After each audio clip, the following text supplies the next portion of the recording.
இந்த கேள்விகள் இன்னைக்கு உங்களுக்குள்ள இருக்குது, நிறைய பேருக்குள்ள. ஏன் இந்த வறுமை, ஏன் இந்த கண்ணீர், ஏன் இந்த குடும்பத்தில் பலவிதமான போராட்டம்? அப்போ நீங்கள் என்ன செய்யணும், ஜெபம் பண்ணி தேவனை மாற்ற நினைக்கக்கூடாது, உங்களை மாற்றுவதற்கு நீங்கள் ஒப்பு கொடுக்க வேண்டும். இன்றைக்கி நிறைய பண்ணிக்கிற போராட்ட பிரச்சனை வந்த உடனே உபவாசம் அல்லது ஏதோ ஒரு பொருத்தனை பண்ணி உடனே தேவனை மாற்றலாம்.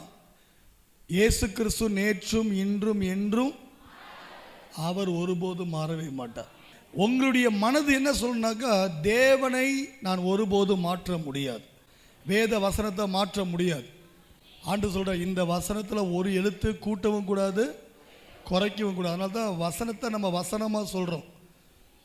சரியா? இதை சொன்னால் வருத்தம் வரும், கஷ்டம் வரும், அதுக்கெல்லாம் சொல்கிறது கிடையாது. ஆப்ரேஷனாக வலிக்க தான் செய்யும். ஆப்ரேஷன் என்ன பண்ண தெரியும், வலிக்க தான் செய்யும். அதுக்கான ஆப்ரேஷன் பண்ணாமல் இருக்க முடியாது. வசனம் நமக்கு தெளிவாக இருக்கிறது, வேத வசனத்தை மாற்ற முடியாது.